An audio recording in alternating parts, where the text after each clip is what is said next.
introductions, and Abe had asked to be on the agenda right at the beginning, and I'm waiting to see if he walks here and he's on the screen. Oh, is he on the screen? Okay, I thought he was going to be trying to be here. Hi guys, I am on with you, and I'll be joining you here shortly.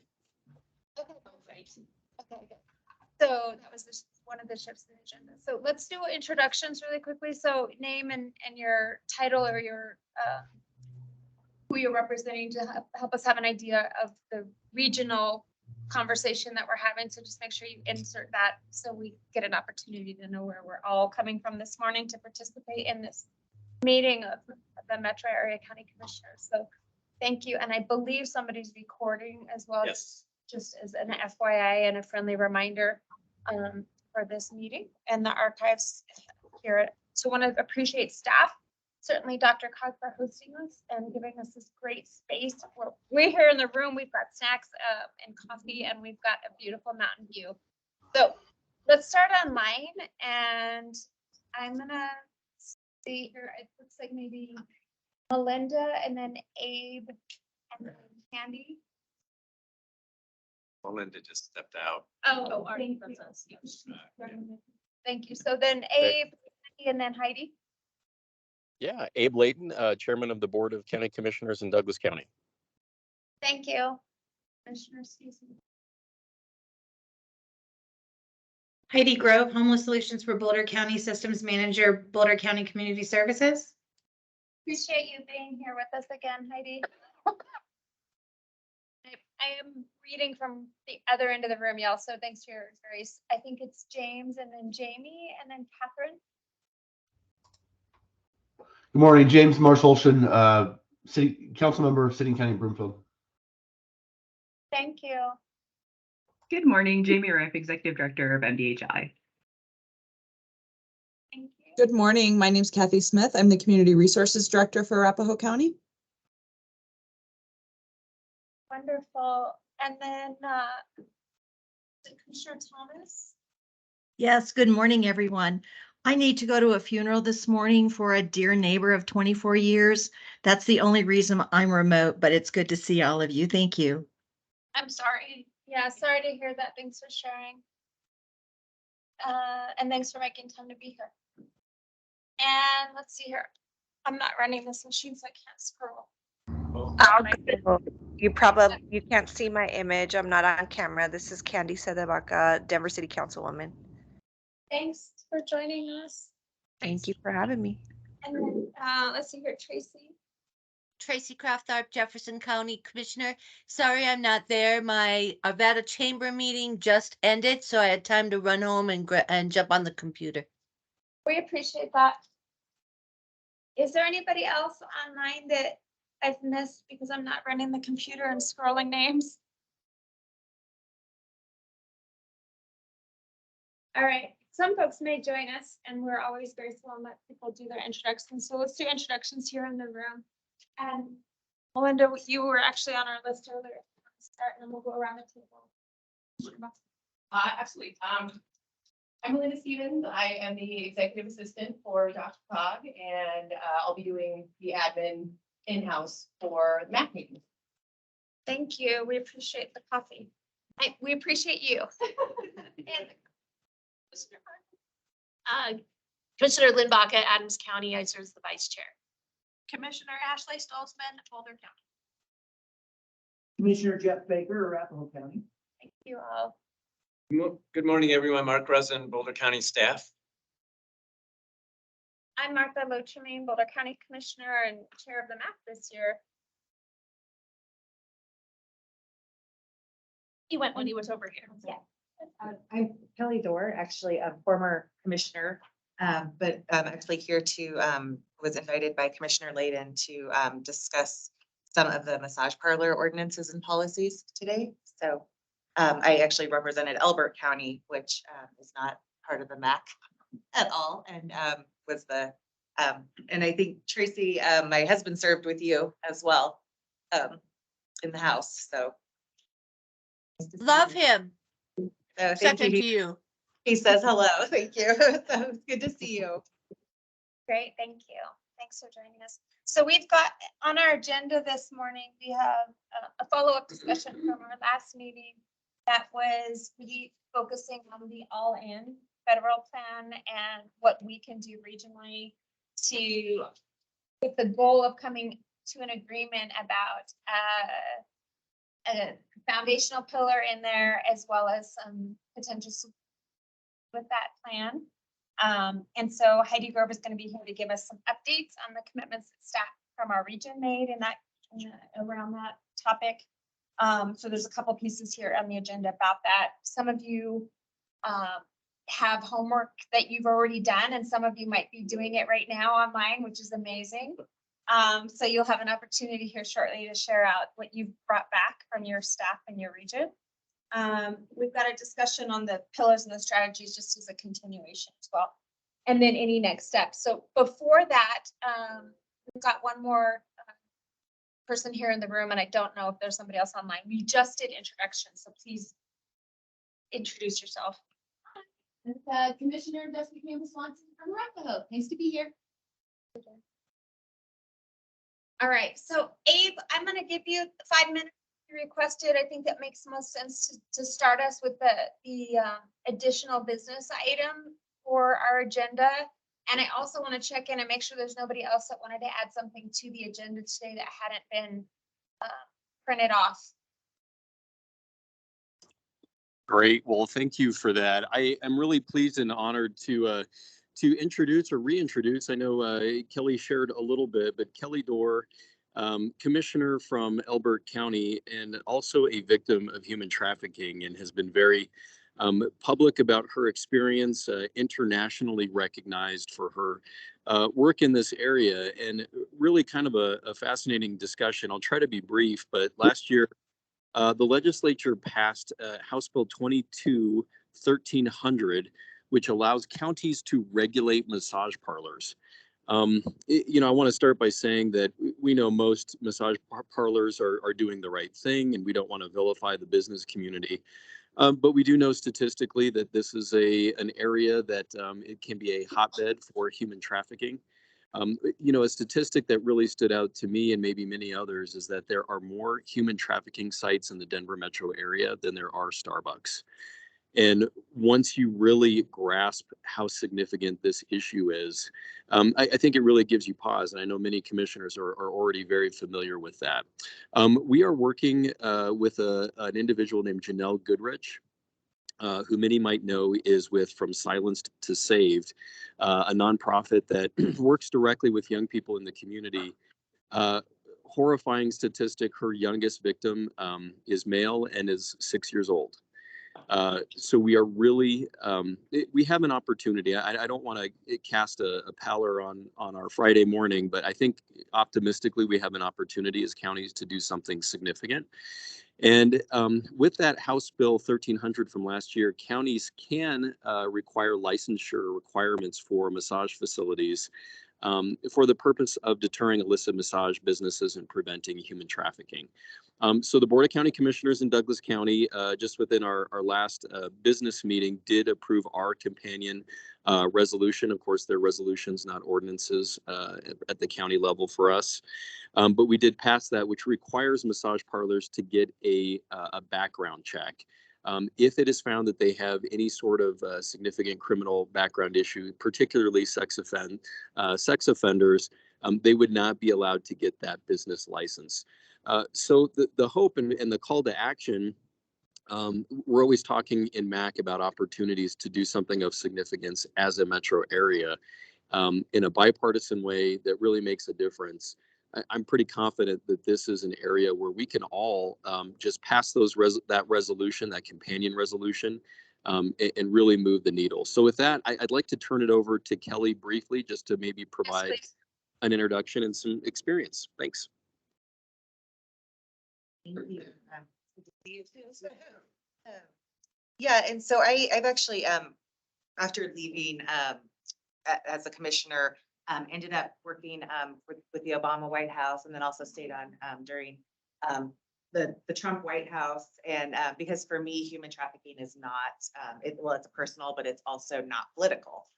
It shouldn't be Democrat or Republican when we are talking about human rights for populations of people. And but with that, we started recognizing that, you know, we talk about sex trafficking all the time, and that's sort of like the topic we hear and the topic that we talk about. But really what we're seeing here in Colorado, and one of the most underreported crimes next to familial trafficking, which is trafficking by family members. But it's really the labor trafficking side of it. And what we are seeing here in Colorado is a combination of labor trafficking and sex trafficking, and it's happening mostly at massage parlors, and also sometimes at nail parlors. And so, and really what's happening is women are being recruited to come over, and it's really, it's sometimes within the same race, but we're seeing businesses pop up. And so I'll use the example, so Aurora, for example, did one of the first ordinances. But what we're seeing, so on the state level, DORA only recognizes, and they only actually hold the massage employees accountable, not actually the businesses.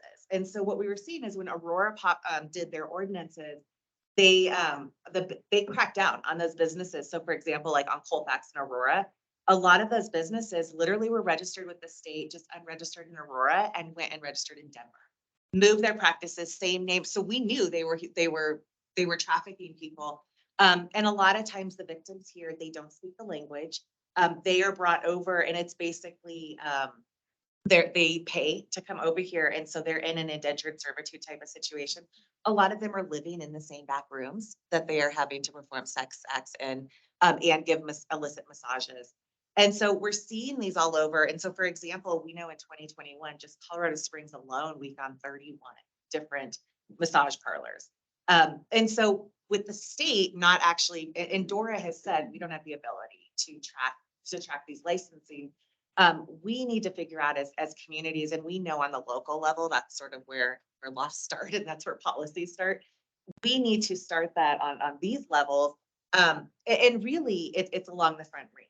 And so, and one of the things too is that jurisdictions don't talk to each other. So when we identify a parlor, in for example, Arapahoe County, sometimes if they move to Douglas County, there's no communication there. And so the hope is that as commissioners and as governments, we can start working together, figure out how do we communicate some of this, but also really crack down on the businesses and the illegal activities that are happening, because we know in Colorado alone, we probably have several thousand women and men who are being held as indentured slaves right now within businesses, whether or not it's an actual building phase or a house or anything like that. And so, you know, one of the things that we like to figure out is how do we start as a collaboration? How do we start working together so that we can start creating policies that work across even just county lines and state lines? Because right now, as it is, the way that our policies are set up, and especially within the state, there is no recourse, and there's no communication even amongst law enforcement to be able to track a lot of these areas. And so, like I said, for me, it's personal. Illicit massage parlors are out of the 25 different types of human trafficking we recognize in the United States, it's actually number 3 as far as the victimology makeup goes. So, so yeah, I mean, really, I helped Representative Carver when she wrote this bill. I've been very active, especially in Denver, working with Beth McCann on a lot of Denver's ordinances and stuff like that. And so, you know, part of what I do now is I actually go around and help municipalities and governments really figure out how do we really protect the most vulnerable in our society, which happens not only just children, it's also victims of this crime. So I appreciate you guys letting me be here today, and am willing to offer whatever help that I can to help whatever counties want to craft legislation. So again, a huge thanks to Kelly for spending some time with us, and maybe this is just planting a seed and we can have a further discussion if the board is interested. I'm sorry, I had to drop off my preschooler down in Highlands Ranch on my way up, but again, if there are any questions, I don't know if there are any questions for today. Thank you, Kelly. Really appreciate the work that you're doing, and thanks for Matt for sure. So I think Everybody has a copy of the words in their email. I'll pass the hard copy I have for people just to take a peek at. Sorry, I just literally just signed it. No, that's great. And I can leave, I literally like, why is it an issue? Just like what we're recommending. And I only brought one copy, but if we can make copies, I'm happy to leave it. Staff support and have it emailed out to the group as well. They're the documents that Kelly's sharing with us that will get emailed out to the folks that are online. And so I would say maybe we have about 5 minutes, just because we've got a presenter waiting. But I want to open it up if folks do have questions right now. Go ahead. I love hearing that you guys are like helping us with looking at how you're handling it with the ordinance, because it is an issue. It's an issue everywhere. And I can tell you now, Adams County hasn't addressed it since we did an ordinance like probably 20 years ago. And I think these are the kind of things that as criminal law is changing and we're addressing things in different manner. And sometimes they can't get into these locations. When I was a prosecutor, we couldn't get into some of these locations. So we'd have to look at licensing as a way to address the issue. I think it's good for us to be sharing these ideas. Thank you, Dave. Thank you, Kelly, because this is the kind of thing where we're all, as we are putting a lot of pressure on the criminal justice system at both ends of the spectrum. I'm just saying it's changing. These might be ways in which counties and cities can take the bull by the horns. I also think we need to look at some of the shitty ass motels that we have, where a lot of this stuff happens as well. What was that adjective you just used, Steve? I've read it. What? What adjective did you just use? It was a technical term in the room. Okay. You know, and really, I think one of the things that we're seeing and traditionally we have seen is the people who are being held accountable are actually the trafficking victims themselves. And so we even know across the board that people who are selling sex, survival sex, or prostituted people, we know nearly 90% of them are in a trafficking situation. And so most of them are not there because they want to sell sex or they want to, at 5 years old grew up and said, I would like to be a prostitute when I grow up. Most of them are there because there is some sort of trafficking situation. And it doesn't necessarily mean there has to be involved as well. Poverty is a huge indicator for people who are trafficked. And so what we're seeing criminally across the board is these women are getting arrested when there's busts and we're not recognizing them as victims. And so we are further victimizing them, but we're not holding the business owners accountable. And so what we would like to see is that these business owners be held accountable because they are the traffickers and they are literally holding women and men and boys trapped within their facilities. I just want to thank Douglas County for bringing this forward and showing us a path on how we can take immediate steps to make a difference. I have a question around DORA and the response that they don't have capacity. It's like, so do licensing fees need to go up when people move from place to place? Like even this will make a difference, and I'm impressed with the effort, but it doesn't feel satisfying to hear DORA's response. And it seems like having a statewide approach would be appropriate. Well, I'll just say this isn't a Douglas County thing. This is a metro area county commissioners thing. I think this is an area where we can all move the needle. I appreciate Steve's comment as a former prosecutor because I think you really know what this looks like. But we were in DC a couple of weeks ago, follow up from NACO to meet directly with our senators and representatives about the background check issue and ensuring that not only CBI but FBI will allow us to conduct those background checks. So we're still continuing to work on that. That may require the Attorney General of the United States to provide some direction to the FBI. But my question is really like, is there a role of like a position or a letter or effort to get the state to do to have a different response? It's a funding issue is what Dora has said. So under the current state guidelines, basically like they said they only have the capacity to go after the individuals who have the license, the massage. And so what we're saying is we need to create licensing for the businesses as well. Because Dora is, what they've said is we don't have the capacity, we don't have the manpower to track this and go after them. And so I think it would be a funding issue. I mean, obviously there'd have to be a fiscal note attached to a piece of legislation to require that. I totally hear you. And what I'm saying is like, if we're all going to set something up, that's funding also. So we could collaborate in these ways. Yeah. Right. I think that what I also remember is that some of these businesses, when we would shut one down in Adams County, would find out that they had something open somewhere else, like in Jeffco, or they were going to go now to somewhere else. We need to follow these people.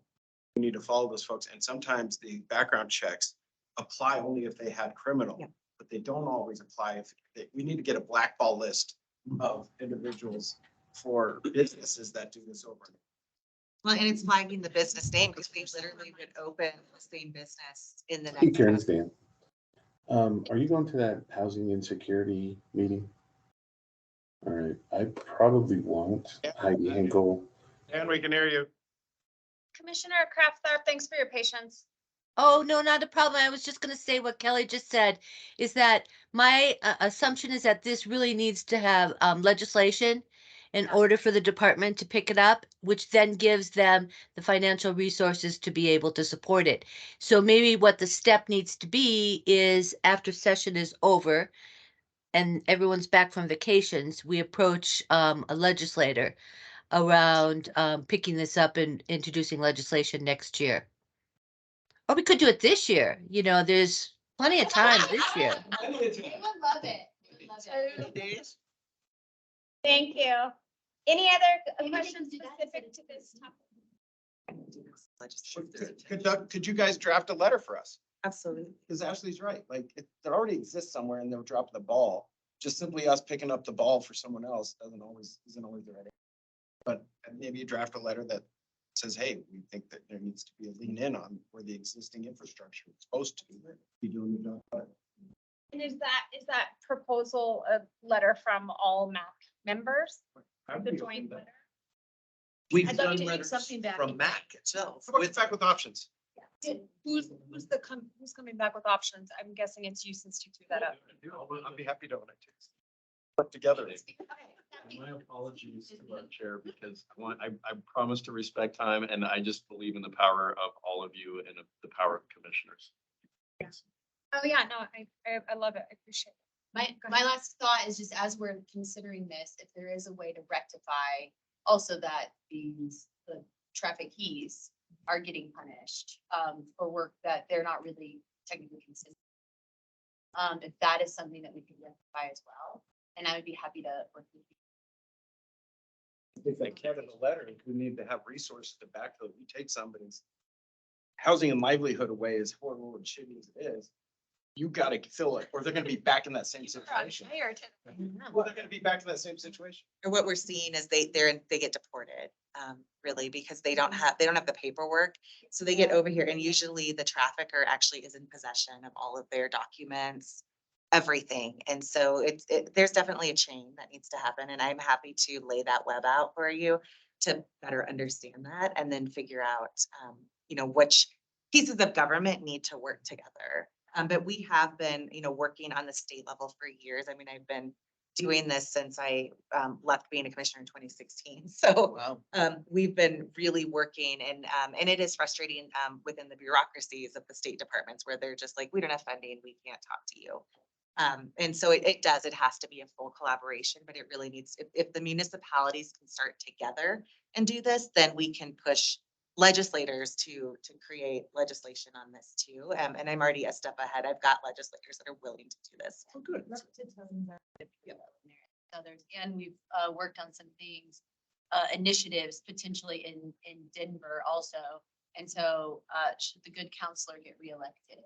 I know Candy has been involved in some of these conversations as well. So I think we have a good network of kind of already got little wet toes that we can start.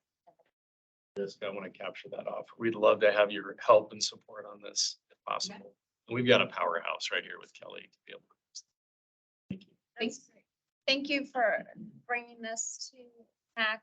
Kelly, thank you for being here and answering the call. What I heard is we've got 3 people at this table that are willing to work on this in the next month to bring something back in May. Maybe 2 different options from a letter from the entire MACC, and then we would do a vote in the May meeting to move that forward. Legislation. So that's what I heard. Okay, great. All right, appreciate it, everybody. And Kelly, you're welcome to stay, of course. I want to check in because there were a few people that entered. We did do introductions. So is there anybody online that's joined since we did introductions that would like to introduce themselves quickly with the name and your title so we know regionally where we're all at today? Hi, everyone. Jeffco Commissioner Leslie Dahlkemper. Good to see you. Thank you for joining us. In the room? Steve Odorizio. Adams County. Sorry. Everybody knows me. Sorry. No, You could apologize for the other things you said. Okay, was that it? You've already, okay, perfect, great, thank you. All right, so let's jump into our agenda. This is a follow-up discussion in regards to really a year of presentations and work conversations here at MACC in regards to this topic of homelessness and housed folks in our state, looking at the region. Last time we were all here together, last month, the conversation was, if you remember, looking at that national framework with pillars, foundation, and then pillars of potential solutions. Really quick in a capturing, we all want action. We all want to commit. We all want to do something regional. And so Heidi Grove is here to give us an update because if you remember, we asked folks to do some homework and that was us. And it was also staff around the region. And so I really want to support Heidi and show appreciation because she has met a couple times since that last meeting with staffs from all around the region to bring back information so that commissioners, we can understand what is our role, what can we do, not just to support our staff, but also to do some real collaboration, not just conceptually and with intent, but really support our staff in that. And so Heidi, I'm going to turn it over to you for presentation, and then you'll see on the agenda, we're going to be participating here and bringing back the information that we said we would. So I just, by way of heads up and last minute, if you need to be emailing someone. Thanks, Thank Heidi. you, Commissioner. I put it together a very short slide deck just to kind of center us. So let me get this going.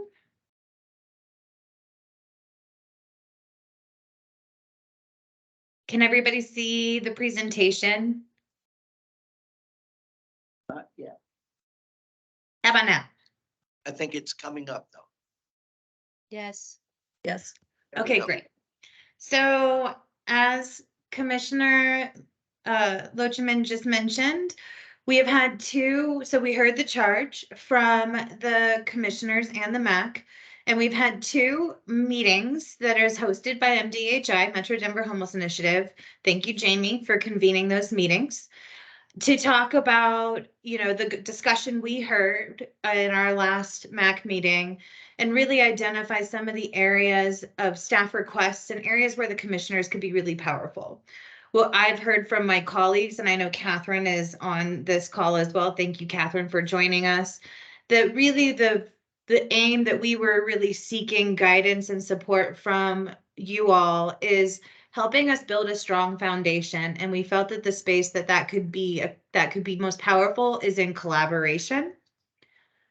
So just as a reminder, here are the 6 pillars. You have the foundational, the 3-pillar, equity, evidence, collaboration, and then the solution pillars of housing, supportive services, homeless response, and homeless prevention. So I just wanted to root us or ground us back into those pillars. So in pillar 3, what usage means by collaborate at all levels is it's more of a collaborative governance structure, which involves everybody at the table that is government, community, and private sectors all working together to address a specific goal. It covers both informal and formal relationships and problem solving and decision making, and that members collaborate to develop policies and solutions and answers that guide us to get to that aim or goal, whatever. And that collaboration is both horizontal and vertical. So it's collaboration across the MACC, but also collaboration from the MACC to the state to the feds, and then all the way on the reverse of working with the electeds to the municipalities and the identified staff. So through a kind of collaborative governance structure and collaborating at all levels, the aims really are to accomplish more alignment among community needs, identifying strategies of service agencies, which we'll get to in a second, prioritization of outcomes and resource allocations, building social capital with within the community, as well as across the horizontal and vertical governance structure, fosters an integration of human service delivery, facilitates interconnection of strategies for relationship building. So really finding those threads that you can needle, the things that you can needle through with the thread to connect all of the pieces to really get to that aim or goal. And guides the learning process. So we always talk in the Built for Zero community about how we are a learning system. We fail forward, we reflect on the things that work and don't work, and really build off of the foundations. And then identifies measurements for success. How do we know that we are being successful and hitting those goals? So kind of like Kelly was talking about with the new ordinance, what does collaboration on all levels look like, and doing that for a homeless response? So to pick up where we left off, I know Commissioner Locheman had asked for these two things to come forward to do a little bit more activity. And just to kind of frame the conversation, it's really helpful to set a goal when you know what you have versus what is the gaps. And so this discussion that Commissioner Locheman is about to facilitate is not from a space of who's not doing what versus who is, but how as a region can we take a step back and assess where we are and where we want to go. And with that, Commissioner, I will hand it back over to you. Great, thank you. I appreciate that. And folks, if you haven't gotten an opportunity to look at the pillars that are being described, they're in the email that Mark sent. Not that slide that Heidi was just using, but pillars themselves, if that's helpful, just as a reference while we're talking. There's a one-pager version. Look at that. Yes, thank you, Commissioner Bates. We've got a display happening here in the room. Okay, so that's the one-pager version of what got sent out. So so here's the piece, and I'm gonna just say what Heidi didn't say. When she went back to her staff, there was some concern about what electeds know about what's really happening in this work, and some encouragement for commissioners to know and understand what the work is. And so that's part of the reason why we need to have a conversation about assessment. This is, and the reason why we brought these questions together. So again, as Heidi said, this isn't a contest of who's doing the most and who's doing the best. It's a, what are we doing regionally so we're all aware and we can quickly look at what the gaps are and figure out which pillar might make the most. And the collaboration piece, again, if you look at what she's talking about, it's about governance. It's not about conceptually or collaborative as people. It's how are we doing that within the work that we're doing as government. Commissioner Kraft. I have a question. Is it time to ask a question? This is a great time for a question. Thank you. So I thought I was here at the last meeting, so I must have missed it. Last summer, we each did presentations from our staff around what we're doing around unhoused services. And then the last meeting I was at, we had our staff come in and we did presentations around what we were doing on the Zero program. So how does this fit a new gap, or are we going over what we've already gone over, but with a different perspective? Yeah, I was in the meetings as well last year and listened to the presentations. And when Heidi went back and talked with staff after our February meeting, there was a response that, a lot of response, but also part of that was there are commissioners and electeds who aren't aware of all the work that's being done currently. And so that's why these two questions, these are the questions that staff are asking us to discuss as elected, so that we can figure out how we can support them and where our role really is in the work. Does that help? Yes, I'm just not sure how it's different than what we talked about last summer or what we talked about at the last meeting about the Zero programs. What I didn't hear in the presentations was a summary of all of those together. So if you missed a meeting or you weren't in one of those slide decks or you weren't in the room, then you wouldn't know. Gotcha. Thank you. So we're just going to move into this. What's number 3 here on the on the agenda. And this is what Heidi's taking notes and working on what these pieces are so that we can put them together and visually see where we are, what's happening. And these are the questions that were sent out. So I'm not sure the best way to go around the room so everybody can share their pieces out here.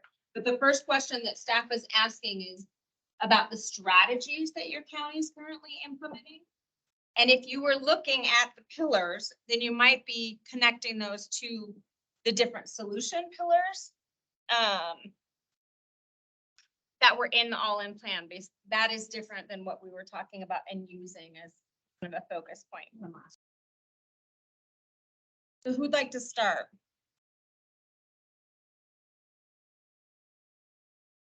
You want to start in the room or do you want to start in the? Talking about things counties are doing. This one is connected to the all-in.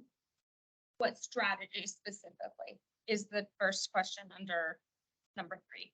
Yeah. Well, I would love to jump in from a Douglas County perspective. We are really excited about our co-response team with our HEART team. You've heard me talk about it a couple of times, our Homeless Engagement Assistance Resource Team that's been able to reduce homelessness in Douglas County by about 46%. We are actually providing more services in Douglas County, and most of these folks have decades of experience in social services, but I want to be very crisp and clear about our perspective and maybe the light bulb for us, which is we recognize that it is not a crime to be unhoused, but it is a crime to commit a crime. And if we do not get serious about crime as a metro area and as a state, we are going to fail on this issue. Our HEART team has gone out, and 9 out of the 10 individuals that they would interact with have been justice involved, have warrants out for their arrest, have issues where they are littering, loitering, defecating, urinating. Sometimes they have kids in the middle of the street, which would be an issue for human services. So it's addressing those issues, but I also want to be clear on the other side that where there is a need for services, we are actively as a co-response team working to provide them services both within Douglas County and as a region. And that's sobriety, that's mental health, that's reintegration services, job counseling. So really excited to provide those services for those that are not service resistant. For those that are service resistant and committing crimes, we are not turning a blind eye to that. But that's just our perspective in our county, and I open that up to all of you. A lot of research and study around the nation in communities where crime has been allowed to proliferate. And you hear that in places in the Bay Area, in San Francisco, New York, and even downtown Denver. I'd invite Annie DeBaca to share a little bit more about her perspective as well. But that's some of the work we're doing right now. Thank you. Sure. I can give some strategies that we're doing in Arapahoe. So based on the pillars, the conversation we had is we're doing a little bit in everything. And so leading with equity, we definitely have been looking to promote inclusive decision-making, a lot of from that foundational pillar. Use data and evidence to make decisions. That's pretty foundational to how Arapahoe makes decisions. And we've been collaborating at all levels. I will say, to preview, I think there might be able to do a little better collaboration at the federal level, but I know that our Director Smith and Commissioner Warren Gully were just in DC, I think a month ago, talking to Congressman Crow and floating some ideas in any level. So we're doing that. I would say in terms of direct work, so those are that foundational approaches pillars. We're doing a little there. We feel pretty good there. I will say solutions in the solutions pillars, we've really been hitting on that prevent homelessness. I'll list some of the stuff that we've been doing specifically is maximizing use of federal dollars we've been using ARPA and CARES funds for the prevention and placement, eviction prevention, eviction defense, all of that. And been then maximizing use of federal funds for a resource our navigation centers. And then we also, in the other pillar of scale housing and support that meet demands, we've been leveraging a lot of the federal dollars to increase housing, increase shelter, increase peace. PSH, please don't ask me what that is. Maybe Kathy. Yes, there we go. Great. So we have a very strong, I think, housing first approach in Arapahoe. We also, in terms of, have also our sheriff's department has been increasing our co-responders on that level. And if there's anything else on our list, and then data entry, but that's in our that's in those foundational pillars and collaboration. Yeah, so that's kind of it. So I would say in terms of the pillars on the solution pillars, scaling housing, improve effect. We're doing kind of everything and everyone. What I will say is just a preview for future.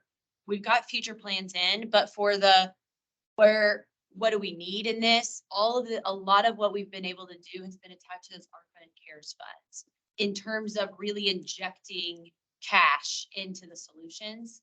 But Jeff will talk when we get to question 2. We'll fill that out and we've got answers there too. But that's what we've been doing a little bit everywhere. And what we really talked about is there's gaps in every part of the system. And there's no really one single place. And so we've just sort of been trying to do a little bit everywhere to try to get, but really focusing on the cash to housing first and eviction prevention. Keep people housed and get people housed. Thank you.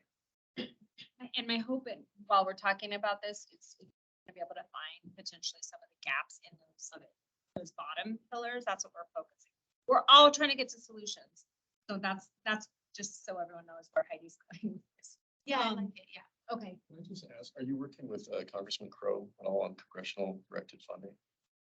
That would be a question for Kathy Smith. Maybe she can get that in the chat. But Jeff, do you remember anything more specific about that conversation? I mean, maybe with his staff, Harry and Kathy. Kathy, do you want to chime in there? Sure, I'm happy to. We have not yet made any decision to apply for any of that funding, though we've been working closely with some of those same partners that we have been using our one-time funding to support and getting some of those services out there to encourage them to utilize and apply for that funding opportunity. I know last year our Ready to Work program was awarded some funding through through those earmarks. And so we're hopeful that that'll happen again. But as a county, we have not yet made that decision to do that. Well, just to offer some additional help, Congressman Crow has actually been wonderful in the metro area on identifying some solutions, particularly when he represented more of Douglas County. But we did submit a request for increased funding for our HEART team. And I mean, if that would be helpful to Arapahoe, we'd be happy to join you in a letter, or obviously we could expand co-response, like you said. Happy to help there. Good. Right. Thank you. You take a go at it, and then you'll correct me where I'm wrong. Add in Heidi will correct me, and Mark. There's a lot of pressure. Ashley Stolzman in Boulder County. Our county has a housing first approach, single point of entry, and so the staff have really successfully prevented and converted people out of homelessness. I forget the exact number in the most recent update I saw, but it was well over 1,000 people in a short period. So there really are a lot of successes, but where I look at these pillars and I see a big gap is that, the one that says scale housing and supports to meet the demand. That's where it's just like, it's not that the programs they have are bad programs. It's just that we're not able to scale housing and support to meet the demand. There's not enough funding and resources to keep up. And then we have a significant meth problem and significant fentanyl problem. And so it's creating challenges for us with some of the housing solutions that we do have. And so it's, there are lots of different reasons that we have lots of different types of people experiencing homelessness. Not all about drug use and all about that, but that is creating a specific set of issues for our area to address that adds to the financial burden for this scale housing support to meet just an area of opportunity to try to come up with something. Heidi, do you want to correct me? No, you did a really good job, Commissioner. The other thing I will add is we've also created an inclusionary housing policy. as part of our new build structure to try to increase the scale of our housing availability. And to your point, Commissioner, it's not to meet the needs, but it is definitely some progress forward. And we've also taken a little bit of a different approach at looking at housing as a continuum to really meet those kind of housing resources for the presenting individual. So that's all I would add. Thank you. Thank you. And I'll just add in there too from Boulder County that what we don't have for our Boulder County Housing Authority is a stable funding source. So I'd be interested just what other people, when we talk about scaling, if other people are interested to hear it. So.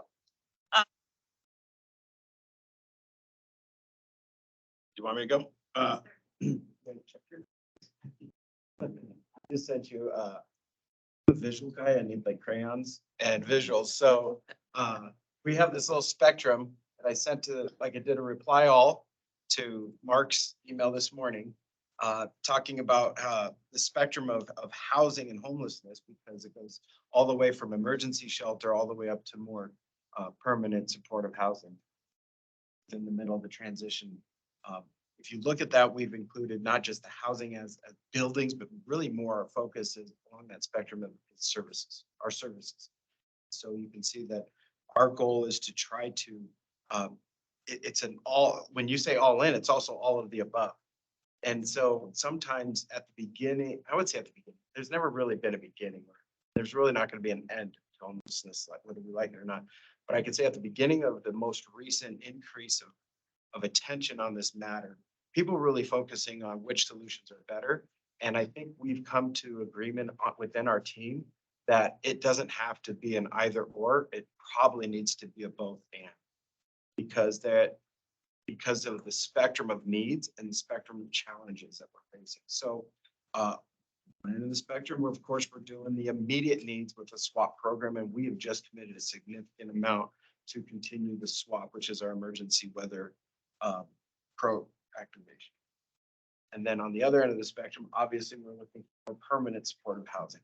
In the middle, we're trying to address, do different types of things. Now, when we look at places, one of the things I really want to push for are those motels, because I think you kill two birds with one stone when you address all the crime that happens in the motels as well as housing. They're perfect opportunities for micro housing because you have plumbing, you have a little place, and you can do it. And I have family members who work at VOA, Volunteers of America, in some of their motels. So I think that's the model that I really am excited about because it addresses the neighborhood issues as well.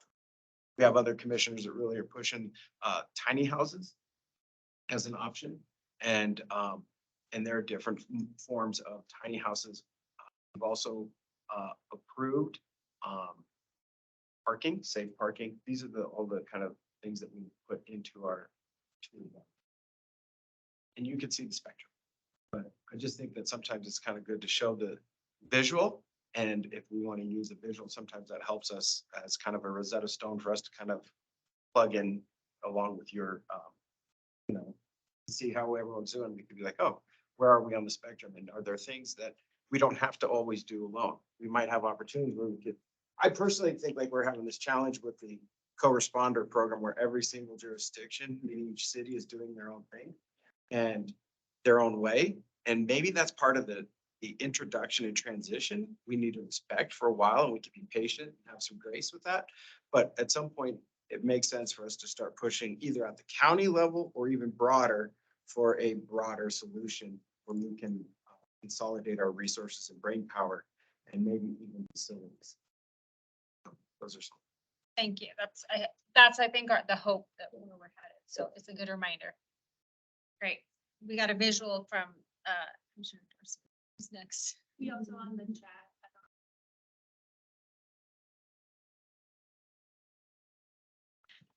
It's her update, council member. Yeah. Post some visuals in the chat. Oh, great. Thank you. Do you want me to pull them up or? I mean, if you. Since she can't attach to the audio. Oh, okay. Wonderful. Thank you. Do you want me to go through all of them? That's great. Thank you.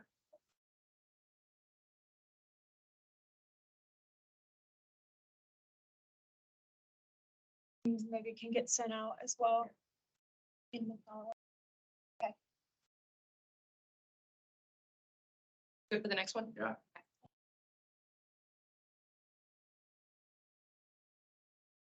I'm a little far, I mean, some reading would be helpful for those of us whose glasses aren't superpowered. You want me? Okay, you got it. I mean, Abe also, Commissioner Layden also has a beautiful speaking. It's like 47, it's just. Yeah, just absolutely. blurry. Data systems used to track homelessness. Point in time count. PIT counts the number of people experiencing homelessness on a given night. Okay, we don't need the whole thing though. Okay, okay. Got it. No. Look at in the next one. Next. The data is point in time in the HIMSS, which I Okay, think cool. is supposed to be regional, right? Yeah. Yeah. HIMSS is it follows the person, isn't it? Sure. It follows the person. The HIMSS system? Yes. Yeah. Oh, okay. You're saying HIMSS is, are you talking to HMIS? Yeah. Well, it's. Like the way you said it. Yeah.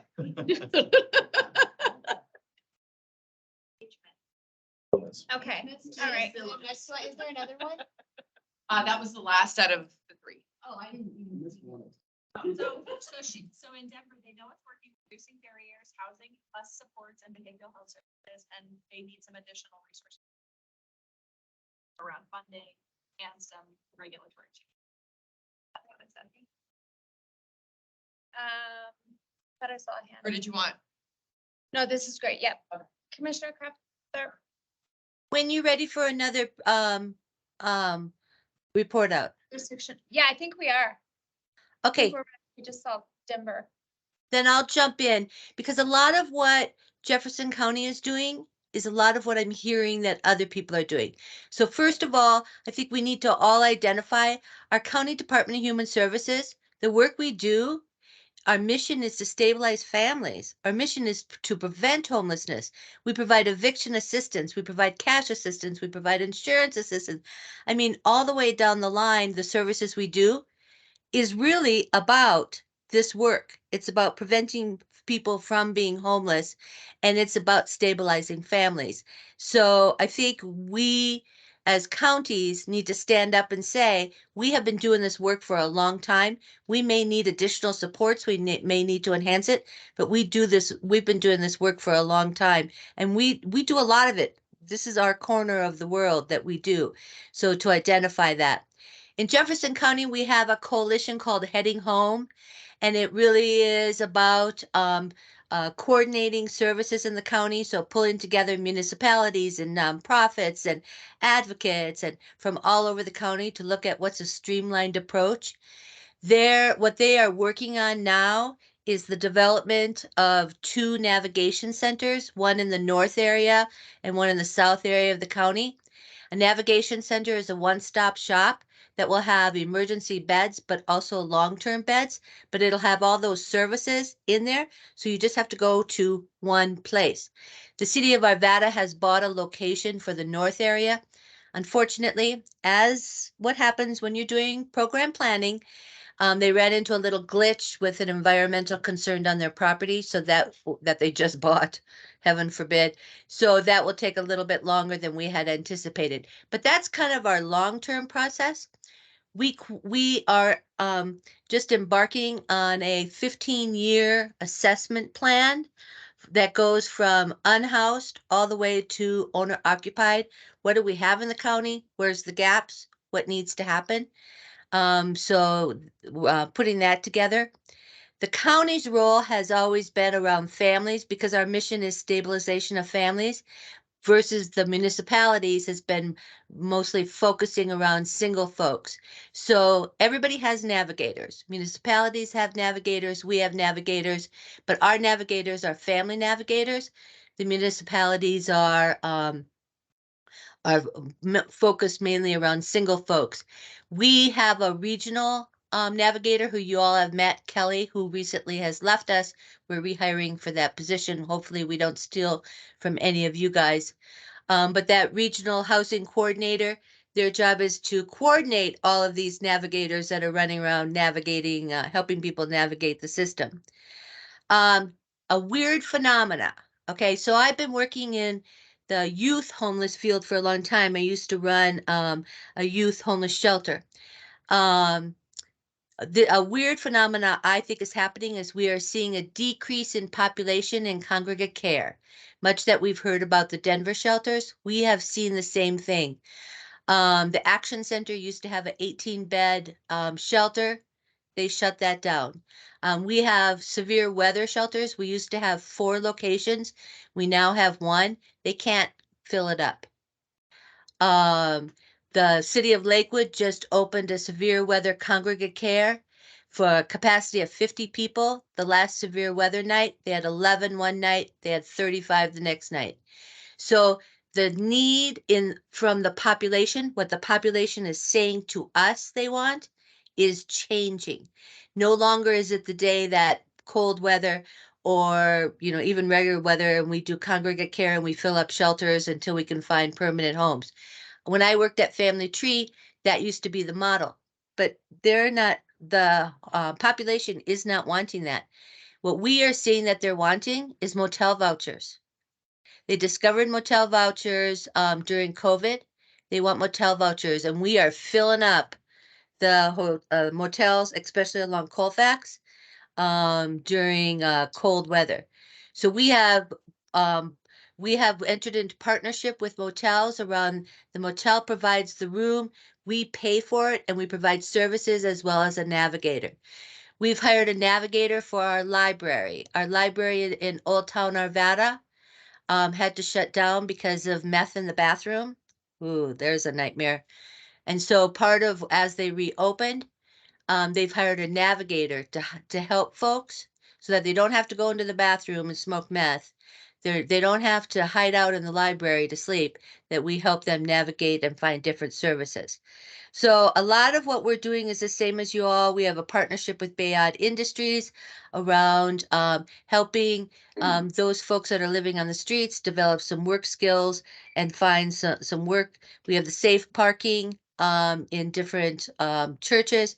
Our Center for Mental Health has 400 units that they provide of housing for folks with mental health issues and where they could provide services. Our regional housing authority, boy, I got to tell you, don't steal our person because she's amazing. We're opening another 50 affordable housing complex on Tuesday. We're doing a groundbreaking for both the chronic unhoused population, but also some of the very low income. So I think a lot of it, fits with what you all are doing, but it really is focusing on the spectrum, but also really being aware that there's changes that are happening right in front of us, that there's the needs of the population are changing today. And so we've got to be flexible and nimble enough to be able to meet those changes. That's what I got. Thank you. Thank you. Appreciate that. Who else are we missing? Have we not heard from yet?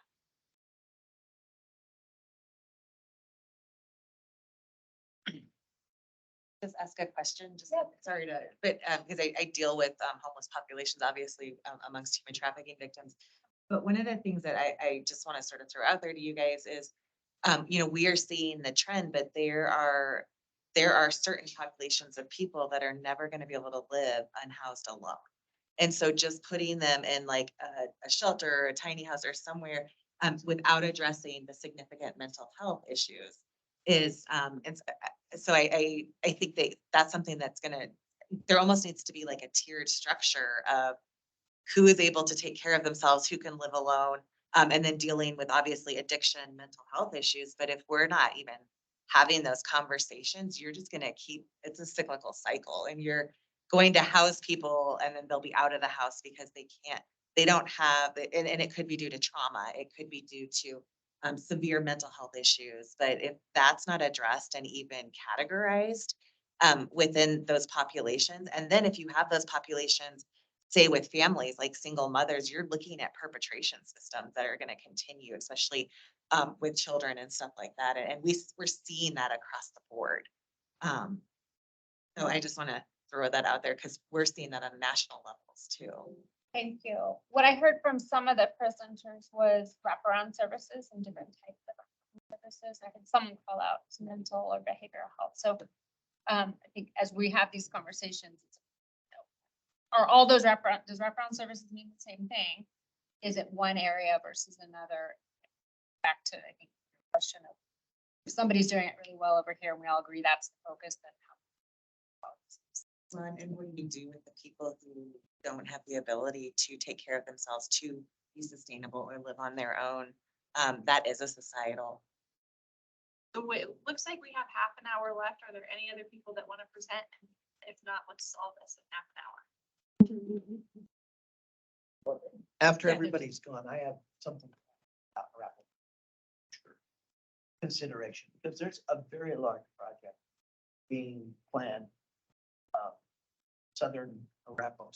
Southeastern Arapahoe County at the former Ridgeview campus, which was a former state-owned juvenile education and confinement facility, and $42 million of ARPA funds. Governor Pullen has designated to start exploring how to do the Fort Lyons model. If anyone has had a chance to hear about the Fort Lyons campus, the same sort of thing is being planned right off of Quincy and fairly close to Watkins Road. So Steve, just and then just south, which would be very convenient. This would be a statewide facility to help. Again, it's mainly focused on substance abuse and homelessness, but you can't get away. We all know that mental health, which came first, the chicken or the egg, the substance abuse or the mental health. And so that's a big project going on. We're are about half of Arapahoe County's population comes from Aurora. And of course, we're partners in any number of different things, including navigation centers, not only in Aurora, but in our Tri-Cities area, which is Littleton, Sharon. They've consolidated navigation center. We've opened up newest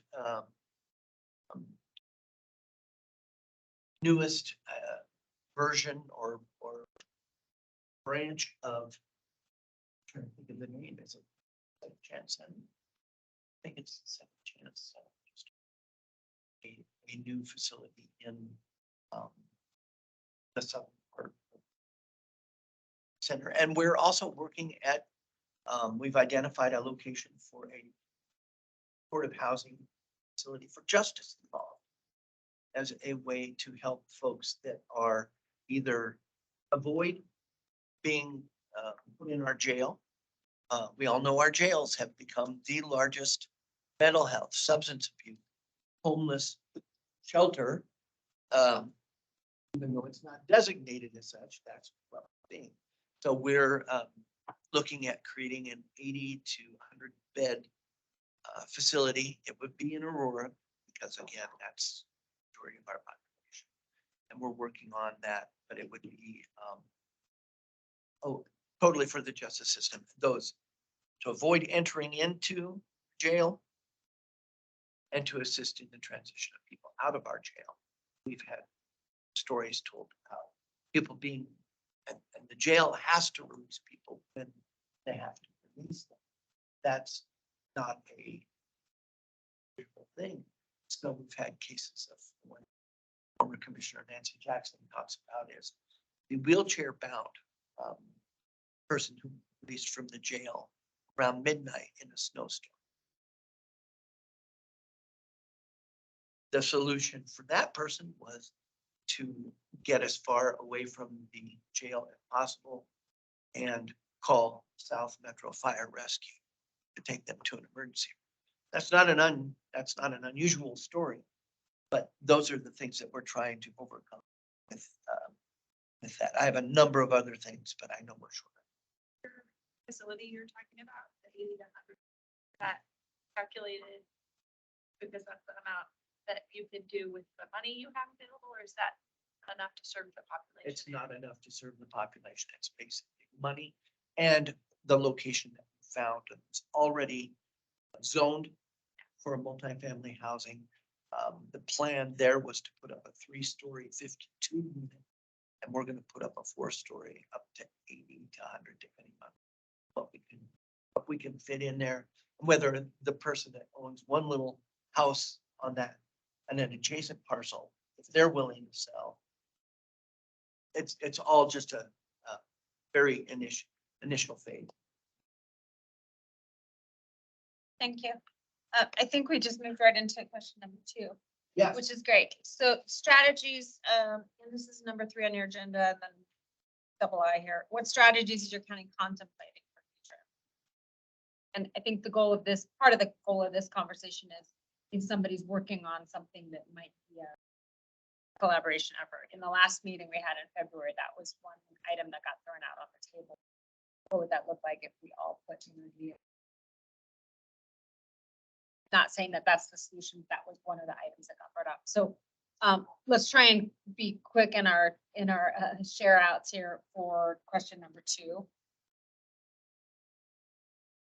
Well, back at the top, yeah, happy to do that. I guess my initial reaction might be a question for my friend and colleague Tracy around whether or not that population, which population is asking for the motel vouchers? Is that those needing services, or is that, are those your constituents?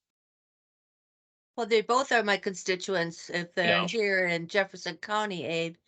Yeah. Yeah. Sometimes, So- unless they're not from Jefferson County.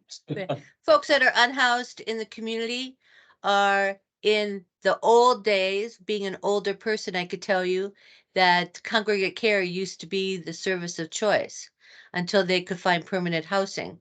Congregate care is not, and I don't blame, I mean, my husband and I went through Watome Pass and it was shut down and they were putting people in community center.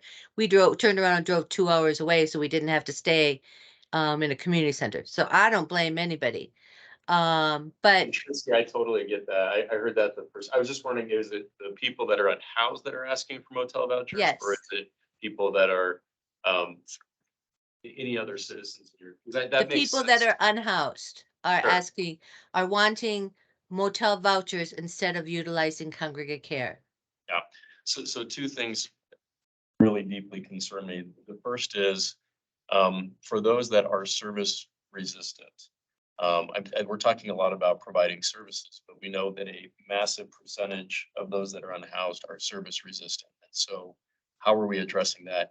The second huge piece is around that co-response model, and that is absolutely a strategy that we would ask to advance here at MACC. That would be my number 1 ask, is that each county develop a co-response model. I'm really thankful Fort Collins just developed a HOPE team. So we're running out of good acronyms. It's a homeless outreach, but yeah, we have HEART. I think Denver has STARS.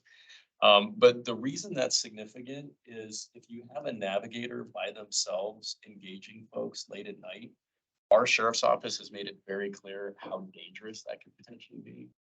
That navigator, as adept that they are at social services, could really be hurt. And so our sheriff told us we're really lucky that our navigators have not been harmed when they're engaging with folks. So having a peace officer with training in social services to just provide that layer of protection for your navigation team is an area I would highly recommend.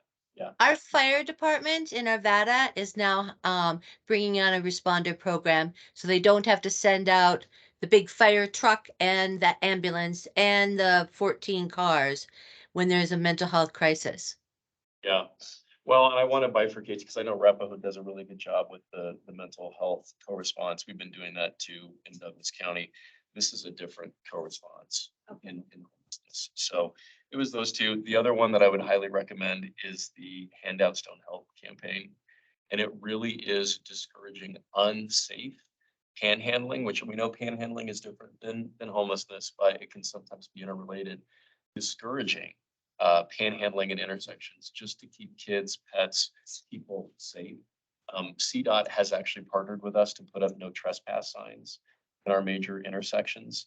And we're really thankful for that because it's keeping people out of harm's way when there's turn lanes at 50, 60 miles an hour. So I would encourage those 2. Thank you. And I remember you talking about that last year, and that was, I think, where one of the conversations about what, could we agree on one focus for our region? So everything from that campaign on handouts don't help to the facility, just for folks who weren't in some of those conversations. I don't know if that's a helpful update. It's not happening at the level this last year. Okay. Thanks. So the one question, because I heard it in those comments, is there anybody in the room doesn't have a co-responder program? County and Adams worked on. The sheriff does. Oh, we did. Yeah, they did start. They did start. We had a sheriff changeover, so I think it's being, thought about, and the contract is being thought about, and it was launched as a pilot program as well. So of course, there's a lot of thought going into it. But given our new sheriff's focus on mental health care, I think this will be a priority for him. It's just a matter of, the same vendor, how many people, how often, that sort of thing. So it doesn't exist right now, but it's in the number 2. No, it's a pilot. It exists. There are people going out and co-responding. And we also have a street outreach team as well, which is run by the county. Okay, so thank you. I was just curious because I heard someone talking about co-responder, like that would be a really good thing. But it sounds like everybody's doing some form of co-responder unless somebody speaks up right now. My comment was it would be nice long-term. Now, recognizing that I think everyone could appreciate that the transition into this new world, everyone on their own, within their own departments makes sense for everyone to feel comfortable with the models out there.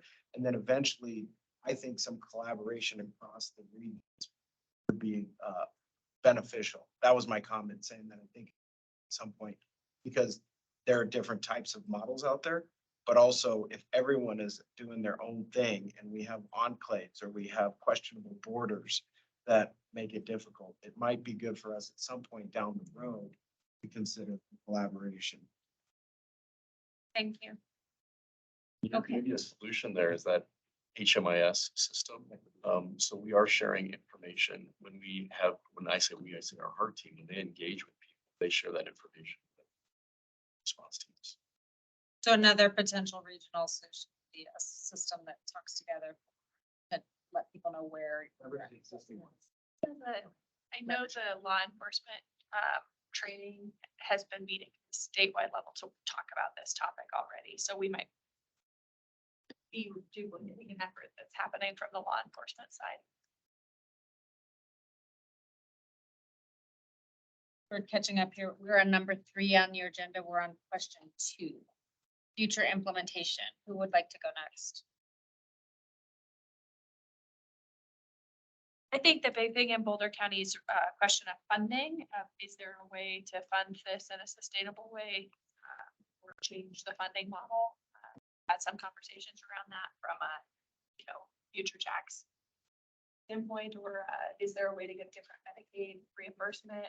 Some of the services are limited because of what Medicaid provides reimbursement on. And then from our municipal partners, we've been getting requests because our housing first strategy can't keep up with the demand with the lack of resources. People have been hoping to explore different options to try something. So from some council members in one city, they're really looking at sheltering, expand services, and have something. People really want to solve the problem. So it's not that that's necessarily happening, that we would participate in it. The request has been made. And then from another municipality, request for partnership on safe lots and some designated areas and different resources. So because we're not keeping up, people are really seeking solutions and trying to come up. And then I guess just the last one that I've heard some about is just within our housing. I know some of our partners, just BC and through our housing authorities, are looking at different technology to detect meth and to consider how we can intake constituents and clients that have an addiction to meth, because it's just creating a number of unique issues. So that's just, and I don't have solutions for any of those. Those are all just kind of topic areas.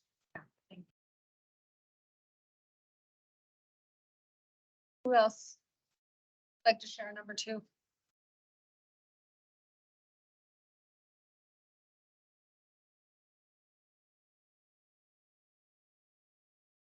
Our visual has that I sent shared out is pretty much including all the things that we're Okay, thank you. making. Is there anybody in the room who isn't working on farm worker housing in some capacity? I think we all have ag. I mean, I think that everyone has enough ag to justify farm worker housing, right? I'm seeing nodding. Yes. We do. Beppo does. We do. Well, I heard that. I just wasn't sure what. So Douglas is doing, Statement was Douglas and Jeffco are as well? I don't know that we probably need more information about that. That's an area. In us. We don't have any formal program. We know it's an issue. We've got Oh, okay. as an issue. The community is suffering it right now themselves.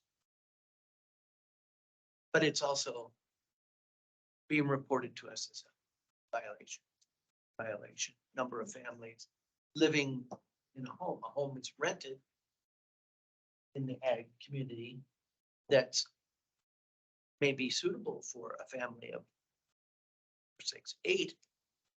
And what people are calling to tell me is that there's 17 cars parked out front and up to 25. 30. So that's the solution that those needing farm worker housing doing among themselves, more or less a community or relative. There's still some work around farm worker. Definitely. Learning about it. And my book was about just making sure that everybody understood what you said. Thank you. Because the meaning is different for all of us, I think, and that's what I just heard. Yeah. So I would put that on something you may want to consider or learn about. Okay, we have 10 minutes left.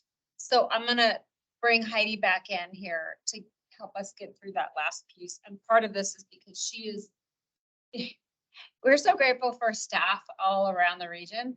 Heidi's leading these conversations with everybody's staff to try and help us get back into this section of the all-in pillars, that last bottom, to help us choose with all this information and identify where our gaps are and bring back to this next meeting where we were hoping we'd be today, but we didn't have enough information to get us to which of those solutions are we not tackling right now so that we can identify some gaps and or say we're going to focus on what we're already doing based on. So Heidi, we're at number 4, I believe, 4A. Can you read? I just got rid of my agenda. Of course. Sorry. So number 4, no apologies. Discussion of the pillars and strategies to focus on in 2023. And then letter A says, where is it best to apply MACC leadership across the all-in pillars? Thank you, Commissioner. So I think a good place for maybe our next meeting is now that we know everything that's going on across the region and there's some alignment, some kind of all over the place. And so what can we do as a region to kind of coalesce and scale? And then my other question would be, what goal does the MACC want to set? And at what time frame? And what is needed to get there? So for example, in the usage all-in plan, it says reduce homelessness by 25% by the end of 2025. Is that what the MACC wants to align with? And then how do we get there? Or does the MACC want to take a more kind of aggressive approach and raise that level?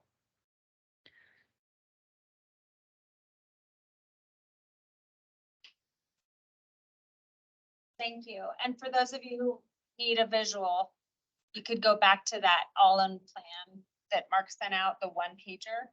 And we're talking about the solutions pillars on the bottom. Do you folks feel like right now they could answer that question? Or do you feel like you need to have some conversation with your staff? Well, it sounds like there's really significant positive way on that co-response model. And it sounds like we appropriately bifurcated between navigation by itself versus co-response with some law enforcement involvement. I think the other piece that would be really helpful to this group is to talk about the sentencing component. And I think Jeff raised that really well. We had an opportunity to step Denver where the director had been through the program, suffered from a lot of issues, including failing to be sober. He said that a judge gave him the opportunity to be in unsupervised probation in a program where he could become sober, and it was Step Denver. Fast forward to today, and he's running that program. So it's really a cool opportunity to your point, to not criminalize this and allow people to get to their own level of sobriety and mental health services. But we're having conversations with our judiciary right now around sentencing and what that looks like. We are creating that JD 23, and so part of it is, should there be a specialty homeless court, in our judicial district? Should there be a Specialty, specialty courts that judicial districts have, having a specialty homelessness court, so that people that are unhoused, instead of being just pipelined into the county jail, they're given unsupervised probation to get into a program where they can become sober independently and serve out their sentence in a more unsupervised way. So the city of Arvada and the city of Lakewood have homeless courts. So that might be a model people might want to look at. Yeah. Thank you. Thanks, Tracy. In the room. Thank you. I'm just kind of curious, like, why there's an assumption that people without homelessness are intoxicated and addicted to something. Because when you look at the broad spectrum of those experiencing homelessness, our most common individual who's homeless is a child in Adams County, because their parent, usually a single parent, has lost their housing because they can't keep up. And so the spectrum of homelessness that we're facing are people who are usually fleeing domestic violence. That's the most common thing. And the next thing is economics, and probably those two things in combination. But the single most common demographic is children. And so, like, for us, approaching it through intoxication or a substance abuse lens wouldn't help the people who are experiencing homelessness in Adams County. And I'm just kind of curious why you feel like it's an addiction issue. Yeah, I think it's a really good question. And statewide, that is the question that was asked of our citizens. The number one issue that they responded to was homelessness. We went to the site selection conference international here at Mile High. Those site selectors said, the reason we wouldn't come to Denver, your homeless issue. So for us, it's, if you are not service resistant, absolutely, a child, family fleeing domestic violence, we have services in county to address that. Our experienced art team with navigation experience over decades, this isn't just me talking, they know the 27 people at our point in time by name. So it is not like a one-off assumption. They know the people that are experiencing this unhoused crisis. And they're telling us that 8 to 9 out of 10 of those are justice involved, have substance abuse issues and mental health issues.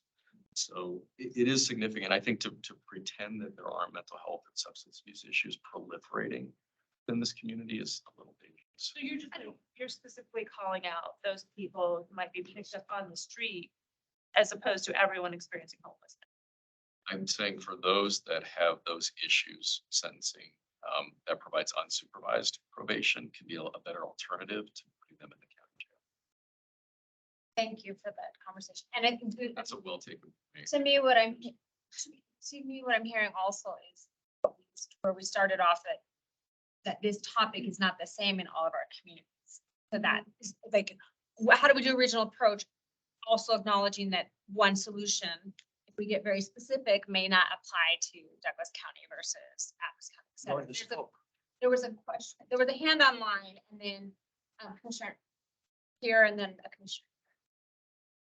I put my hand up, Commissioner. I was just saying, to clarify, are we talking about unsheltered homelessness or sheltered homelessness? Because, you know, you, as an elected body, you could even pick a group to focus on to strategize a goal around. Oh, that's a great. I think there's a hand here and then. Teardrops here, do you still have a question? Yeah, I think what we're seeing here is a challenge of vocabulary and perspective. When we use the term homeless, it's a broad spectrum of folks that are how sheltered, unsheltered. It's a broad spectrum of folks that we see and that are unseen. I think I would agree with Emma that based on our data, a large amount, I don't know if it's majority, I'll defer to Emma on this, to be honest with you, but I kept hearing over the years that most of our homeless folks are actually people that are couch surfing with their families, and they're the ones who want help. In cars, camping. Yeah, but there is a difference significantly. And I think it's fair to acknowledge that as we proceed, so we don't get into perceived conflicts about terminology, we come up with clarified terminology we use together. Sheltered versus unsheltered, visible versus less visible.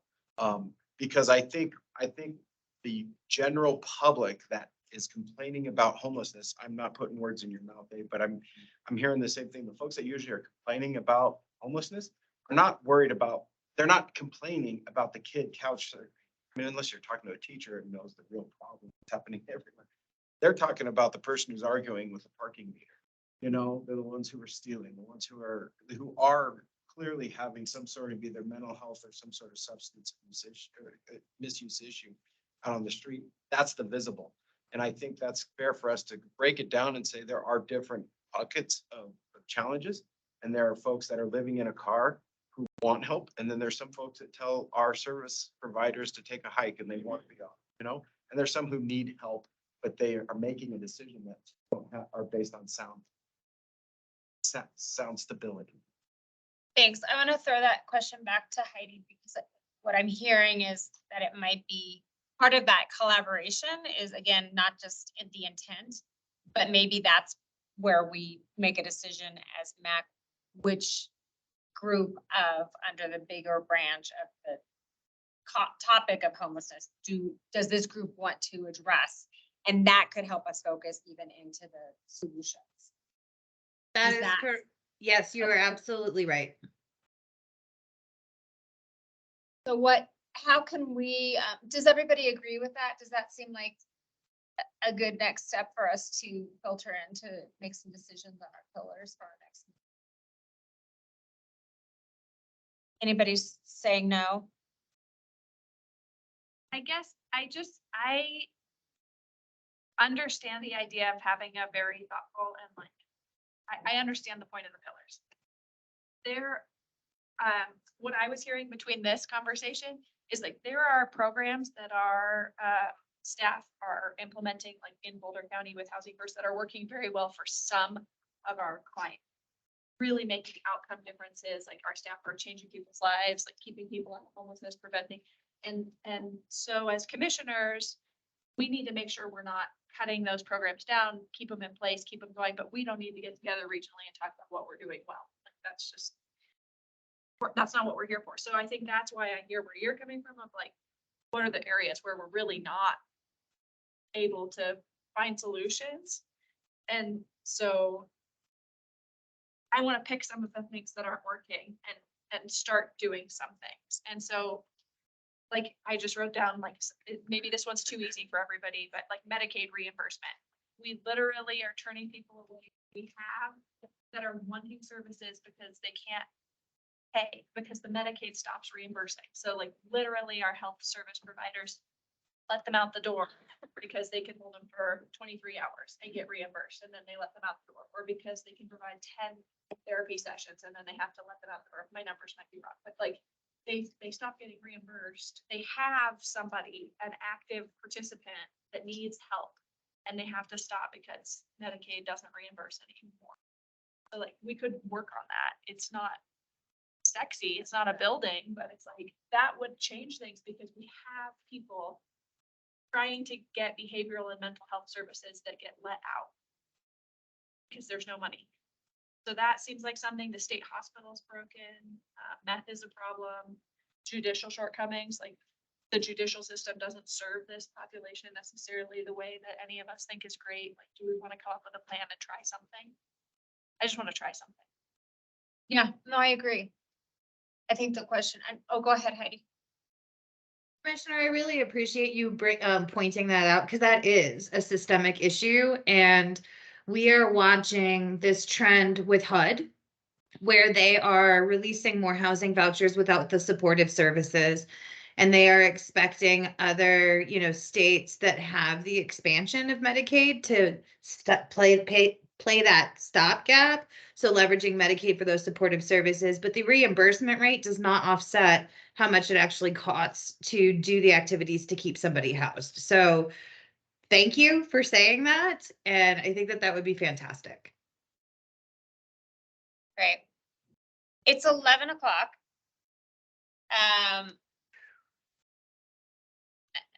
And I don't know, I think we have a bit of a next step, but I also don't know that everybody agrees on that. What I would suggest, but I'd love to hear some other suggestions here, is for Heidi to be able to take back to the group what she heard. With the goal of what we're trying to get to is where are those gaps? And what can we as commissioners do? Where's our advocacy? What's really our role? And so I see Heidi nodding her head, but is there anything else that people heard today that they want to be part of the next step so that we give some direction to staff to help us be ready for next?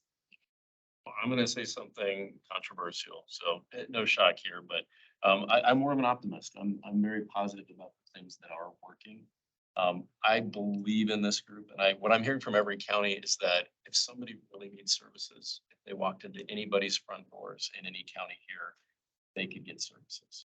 To Steve's point, the biggest concern that citizens statewide have is that unsheltered population that is service resistant, that is really creating some problematic issues for law enforcement and those, in our business sector. They can't operate a business.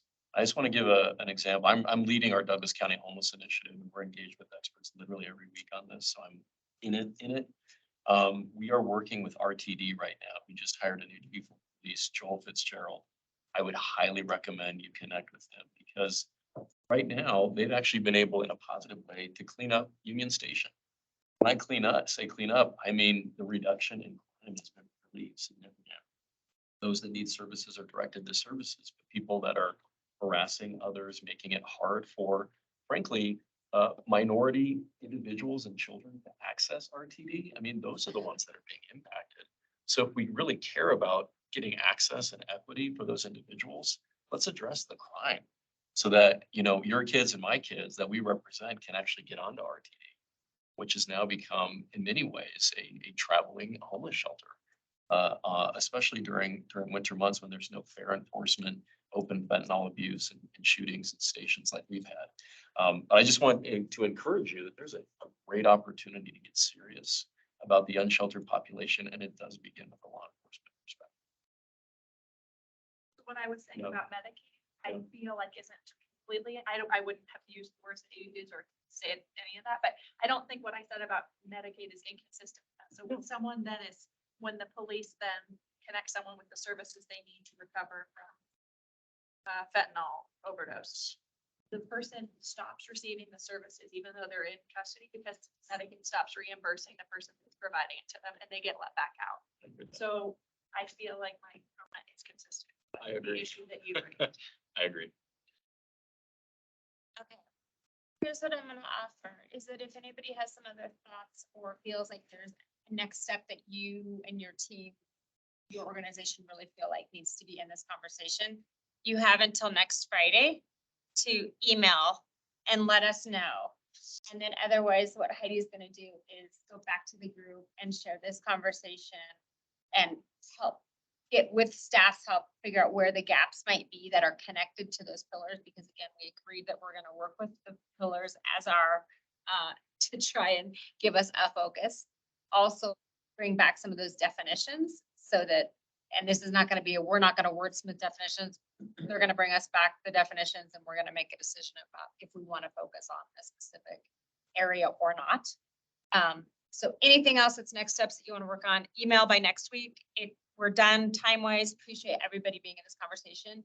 I'm glad to hear there's optimism. I also acknowledge that there's frustration at this table that's shared by all of us. Because we all want to do something. We all want to see some changes. That's why we're here.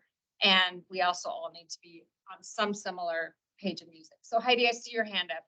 Yeah, Commissioner, I just wanted to flag for everyone that our meeting with staff across the region is actually next Monday. So if there's anything burning, please feel free to share. So who do you have there? I know we have to leave, Marta, but who, I mean, is everybody there from every county? Like, are Jefferson County people there? Jamie, you have the roster, right? We have everybody, don't we? We do. We currently have representation from all 7 counties at the meeting. Okay, I just want to make sure, because the dilemma I'm having here, Marta, is that we could sit here and talk about what we want to see, but it's my staff are the ones that are implementing and putting together these services. It'd be very tacky for me to go back to the office and say, MACC decided that they want you to do this. So some of those procedural kind of things are a bit cumbersome. And I'm happy to, so what we've been doing is taking the discussions from here and then carrying them over to the staff discussions and then the feedback loop, so it doesn't feel so burdensome. Or tacky. Or tacky. Great, thank you. So I retract you. You don't have till next Friday. You have until Monday morning, the 24th at 8 a.m. Enjoy your weekend. Take care, everybody. Bye, thank you all. Thank you. Hey, thanks, Heidi. You're welcome. Have a good one.